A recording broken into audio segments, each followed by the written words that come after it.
Commander Zixthul adjusted his biosuit's atmospheric filters as he reviewed the preliminary reports on the third planet of the Sol system. The Galactic Confederation survey vessel Eternal Dominion hung in the void beyond the blue worlds. Gravity well, its sensors having completed their initial sweep of what the inhabitants called Earth. Pathetic, Zixthul muttered, his mandibles clicking in disdain. The holographic display showed a species of bipedal mammals, primitive, fragile creatures that had barely managed to escape their planetary cradle with crude chemical rockets. Their technology was laughably inferior, their bodies soft and vulnerable, lacking any natural armor or toxin sacs. Science Officer Veltar approached, her membrane wings fluttering nervously.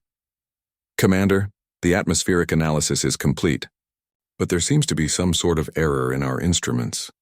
Zixthul's secondary eyes swiveled toward her. "What kind of error?" "The spectral readings indicate that 21% of their atmosphere consists of a highly corrosive gas. Our equipment must be malfunctioning. No sentient species could survive in such toxic conditions." The commander's primary arms crossed while his secondary ones continued manipulating the holographic controls. "Run the scan again. Use backup sensors." Minutes passed. Veltar's blue-tinted skin had paled to an almost translucent shade. "Commander, the readings are identical. The gas is oxygen, one of the most violently reactive substances in the known galaxy." A heavy silence fell across the bridge. Captain Morden, a crystalline being from the Rigel sector, materialized beside them through her phase shift technology. "Impossible. Oxygen is what we use to sterilize equipment and dissolve organic compounds. Even a small concentration would be lethal to most life forms." Zixthul felt his confidence wavering. Throughout the galaxy, oxygen was feared as a universal solvent, capable of breaking down virtually any organic molecule it encountered. Most civilized worlds maintained oxygen concentrations below 0.01%, and even then, only in specialized industrial facilities with maximum safety protocols. "Perhaps they've adapted some kind of protective internal coating," Veltar suggested weakly. "Run a biological scan," the commander ordered, "deep tissue analysis." The results made Zixthul's chitinous exoskeleton shudder. These humans didn't just tolerate oxygen, they required it. Their entire physiology was built around harnessing its destructive power. They literally burned organic fuel inside their bodies, using controlled oxidation to power their cellular functions. But that wasn't the most disturbing discovery.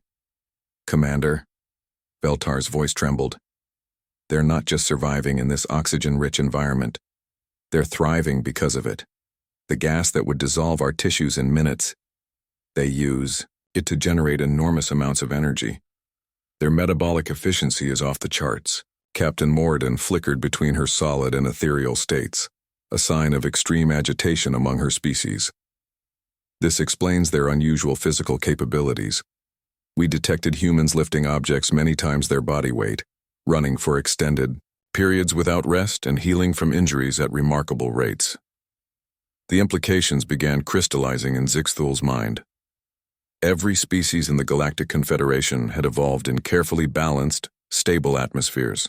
Their energy systems were conservative, designed for long-term sustainability rather than explosive power. These humans had evolved in what amounted to a constant state of controlled combustion. "Pull up the warfare analysis," he commanded grimly. The hologram shifted to display human military conflicts. Zixthul watched in growing horror as these oxygen-adapted creatures demonstrated their combat capabilities. They could fight continuously for hours, their high-energy metabolism allowing for sustained physical exertion that would kill most galactic citizens in minutes. "Look at their weapon systems," Veltar pointed with a trembling appendage. "They've weaponized combustion itself. Explosives, projectile weapons powered by controlled oxidation reactions, flame-based armaments. They've turned their toxic atmosphere into an arsenal." Captain Morden solidified completely, her crystalline form darkening. "We've been monitoring their transmissions. They describe oxygen as essential for life. They call it fresh air, and seek out environments with even higher concentrations." For recreation. The bridge crew exchanged horrified glances. These weren't just any sentient beings. They were organisms that had evolved in conditions that would be classified as a Class 5 hazardous environment. They didn't just survive in a corrosive atmosphere. They had built their entire civilization around exploiting its deadly properties. Commander. Communications Officer Kexanip's vocal sacs inflated nervously. We're receiving a transmission from the planet's surface. They're inviting us down for a breath of fresh air. Zixthul felt his primary heart skip several beats.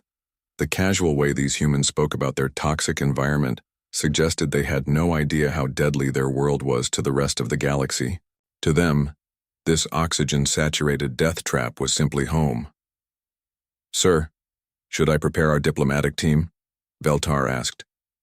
The commander looked at the peaceful blue world spinning below them, its atmosphere shimmering with lethal oxygen. Any other species would have dismissed these humans as weak, primitive creatures barely worth notice. But now he understood the truth. They had been looking at apex predators who had evolved in conditions that would kill virtually any other form of life in the galaxy. Humans weren't weak. They were so phenomenally dangerous that they didn't even realize it. Set course for the nearest Confederation outpost, Zixthul ordered quietly. We need to inform High Command immediately. These humans, they don't just live on a death world. They've turned their death world into a weapon. As the Eternal Dominion prepared to jump to hyperspace, Zixthul took one last look at Earth. Somewhere down there, billions of oxygen-breathing creatures were going about their daily lives, completely unaware that they possessed the most terrifying superpower in the known galaxy, the ability to exist in an atmosphere that could dissolve the dreams of any species foolish enough to underestimate them. The galaxy would never be the same.